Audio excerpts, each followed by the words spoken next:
सभी प्रेस और print media से आए हुए मेरे बंधुओं का पधारने के लिए धन्यवाद करता हूं। और परिचय की दृष्टि से, हालांकि वो किसी परिचय के मोहताज नहीं है, मेरे बाईं तरफ समाज सेवी और जन मुद्दों पे बेबाकी से अपनी बात रखने वाले प्रिय भाई मंजीत बोगरा जी मेरे साथ हैं। आज एक मुद्दे पे आपसे बात करनी है कि, और बात रखने से पहले अब मुझे आप सबका धन्यवाद भी करना है। प्रेस का इस बात के लिए धन्यवाद कि एक बहुत ही जघन्य और विभत्स घटना जसीमपुर के इस पंचरुखी ब्लॉक में घटी, जिसमें एक नौजवान साथी जो 28 वर्ष की जिसकी आयु थी, आज से लगभग 26 दिन पहले वो लापता हुआ था।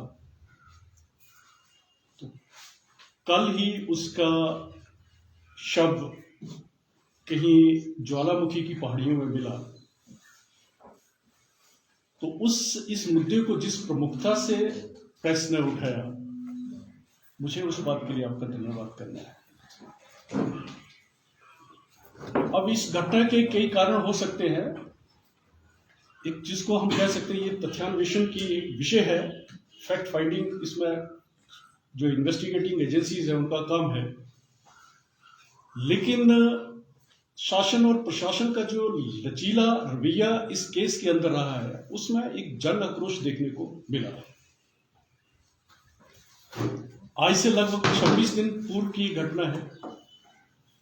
जो शोक संतप्त परिवार है, उस परिवार के लोगों ने निरंतर पुलिस और प्रशासन से गुहार लगाई है और कुछ तथ्य भी पुलिस को दिए। लेकिन अब ये पुलिस ही इस बात का खुलासा कर सकती है कि ऐसे क्या कारण रहे कि उन तथ्यों को इग्नोर किया गया। और भी दुखदायी घटना के बारे में जो वृत्तांत ये लोगों ने सुनाया कि परसों जब ये घटना का ये जो अखबारों के माध्यम से पता चला कि एक अज्ञात आदमी का शव यहां से लगभग 45 से 50 किलोमीटर दूर जंगल में कहीं मिला है, तो घर के लोग पुलिस अधिकारियों से बात रखते हैं और पुलिस वालों को ये कहना है कि हम अखबार नहीं पढ़ते, कोई खबर होगी तो आपको दे दी जाएगी। तो मुझे लगता है कि शासन और जो प्रशासन था उसमें एक संवेदनहीनता का एक जीवंत उदाहरण मुझे पंचरुखी में ये देखने को मिला है। कई रहस्य है इस संदिग्ध मौत के 50 किलोमीटर दूर एक उस वीरान जगह में पहुंचना या शव को पहुंचाने के पीछे जिन्होंने ये कुकृत्य किया है, उनकी मंशा क्या थी, वो कौन लोग थे, वो उस इलाके से कैसे वाकिफ थे, ये भी एक जांच का विषय है। और मुझे जो लगता है कि गूंगी बहरी सरकार के कानों तक ये बात नहीं पहुंचना और 26 दिन लगातार इस पे कोताही बरतना, इस अपने आप ही एक बहुत बड़ा संदेह प्रशासन पर मैं अपनी ओर से और अपने साथी की ओर से व्यक्त करना चाहूंगा। एक और दुखदाई थोड़ा सा इसमें हम, क्योंकि एक ऐसा मुद्दा है जिसमें हमें अक्रॉस द पार्टी लाइंस हम बात करेंगे 26 दिनों के अंदर। और ये परसों की घटना, परसों पता चल गया था और कल तो ये एस्टेब्लिश हो गया है कि जिसने जो यहाँ से जो लापता ये नौजवान साथी था, उसी का शव है। अभी तक 400 मीटर की दूरी पर हमारे मंत्री जो इस इलाके के हैं, उनका घर है, अभी तक उनकी कोई प्रतिक्रिया इस केस से समझ में नहीं आई है। उनका बाहर होना अलग बात है, लेकिन जब हम राजनीति में होते हैं तो हमारे जो परिवार हैं उनका भी कुछ ना कुछ दायित्व समाज के लिए बनता है।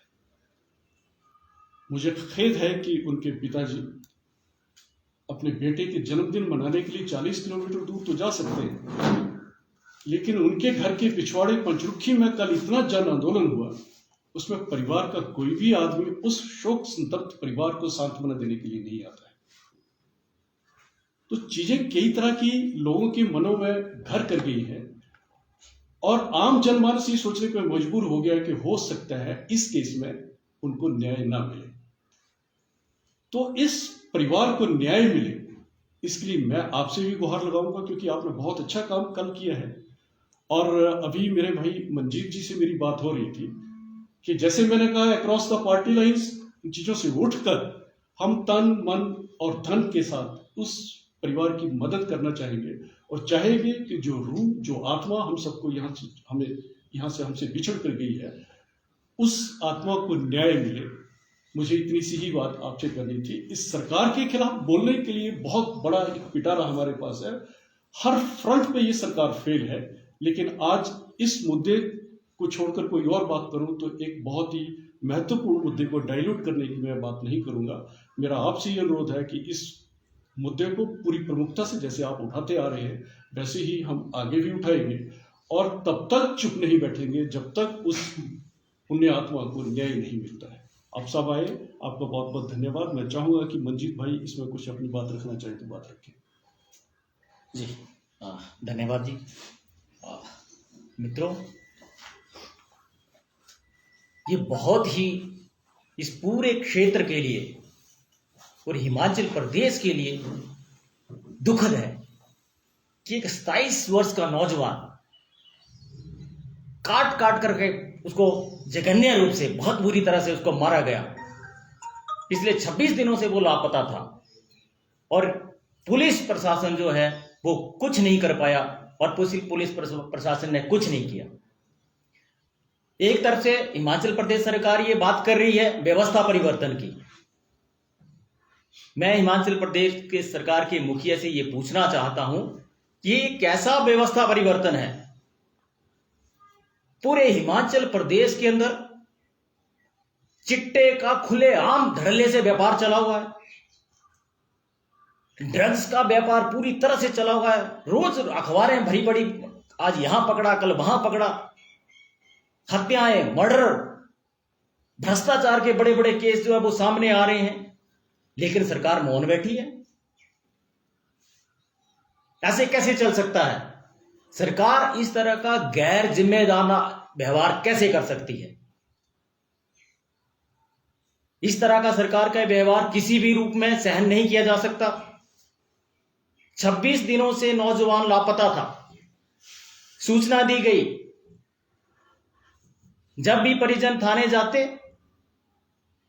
परिजनों से गलत भाषा में, गलत टोन में जो है वो पुलिस बात करती।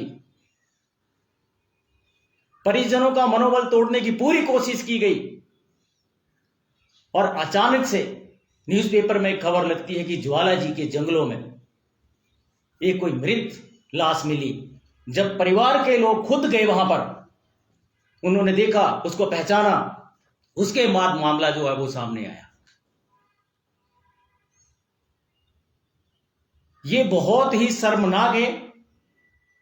वो जो पंचरुखी की पुलिस है, उनकी जो इस पूरे प्रकरण में भूमिका है वो बहुत ही ज्यादा संदिग्ध है,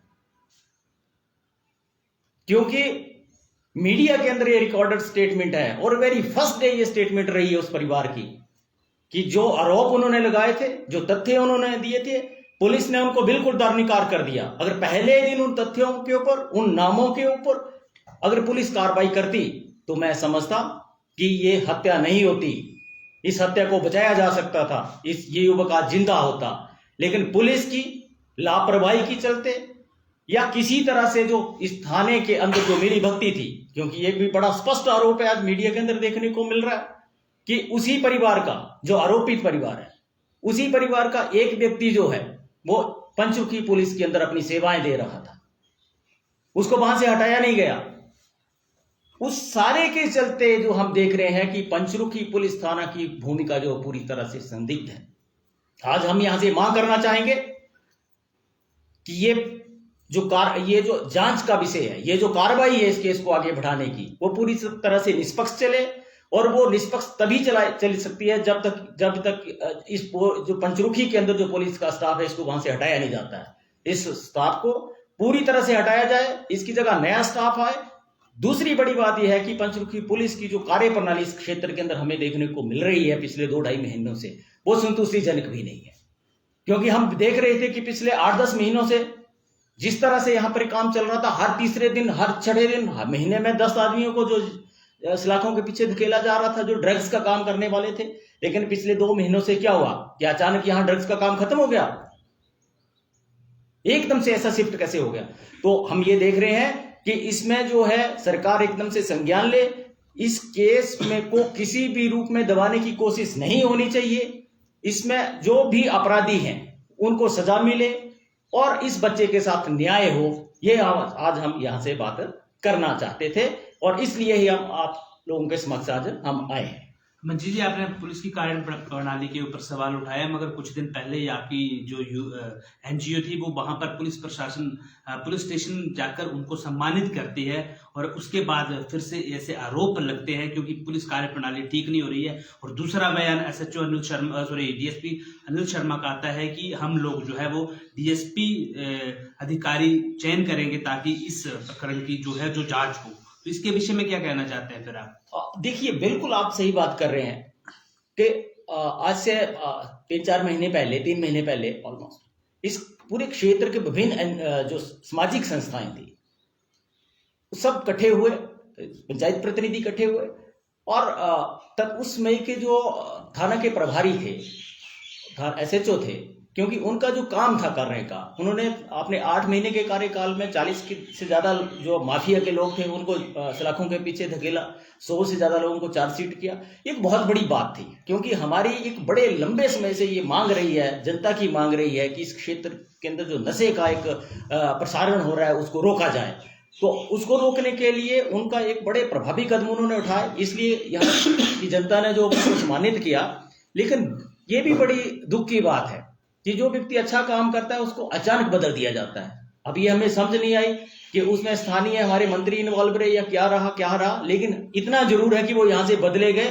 पर मैं बड़े दावे के साथ ये बात कहता हूं कि वो बदले तो गए, विभाग ने बदले, सरकार ने कैसे हमें नहीं मालूम, लेकिन मंत्री साहब ने उनको रोकने का प्रयास नहीं किया। जनता की पुरजोर जो मंत्री मांग थी, मंत्री साहब उनको रोक सकते थे, उनको रोका नहीं। आज परिणाम सामने है कि दोबारा अपराधीकरण की घटनाएं जो है इस क्षेत्र के अंदर पूरी तरह से बढ़ना शुरू हुई। धीमान जी, आपके साथ एक सवाल है।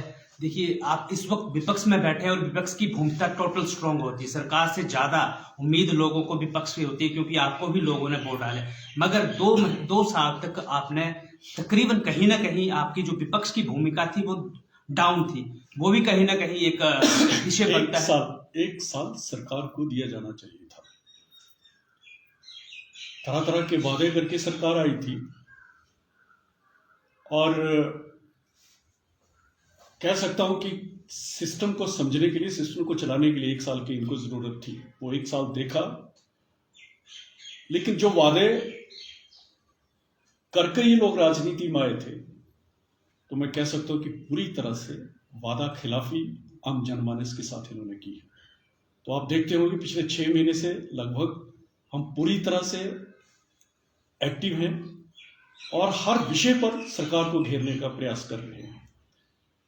भाई मंजीत जी ने पंचरुखी की बात की, मैं बिल्कुल इनसे इस बात के लिए इत्तेफाक रखता हूं कि जो पुलिस अधिकारी यहां पर पहले पोस्टेड था, उसने नशे के अवैध कारोबारी के खिलाफ बहुत एक अभियान चलाया हुआ था। लेकिन अचानक जब उनकी रिटायरमेंट के भी 3-4 महीने थे और कोशिश प्रशासन की होती है, कोशिश उच्च अधिकारी की होती है कि जो आदमी एक जगह पोस्टेड है उसको द्वारा वहां से ना हटाया जाए, लेकिन क्या चलते उस पुलिस ऑफिसर को यहां से हटाना पड़ा था। तो ऐसे कई मुद्दे हैं जहां तक विपक्ष की भूमिका, विपक्ष पूरी तरह से सजग है और जनता के लिए समर्पित है। ये मुद्दा ना होता तो मैं 40 किलोमीटर दूर से चल के यहाँ रात को नहीं आता। ये मुद्दा ना होता तो आज उस परिवार से मिलने के लिए ना आता। तो ये मुझे विपक्ष की भूमिका मेरी क्या रहने वाली है, आने वाले समय में इसको और भी हम स्पष्ट करेंगे। लेकिन और बातों को इधर उधर जाने के बजाय, अब भाई साहब ने वो बातें रख दी कि सरकार कहाँ कहाँ पूरी तरह से असफल है। आज हमारा मुद्दा था कि एक नौजवान साथी हमसे बिछड़ा है और बिछड़ा नहीं है, उसके बहुत विभत्स तरीके से उसका मर्डर हुआ है और उसमें पुलिस और प्रशासन जो है उनकी जो कार्यशैली वो कटघरे में खड़ी होती है आज के दिन। तो आज का हमारा ये मुद्दा था। आपके पास इस मुद्दे के मुताबिक कोई और बात है तो हम रखेंगे आपके।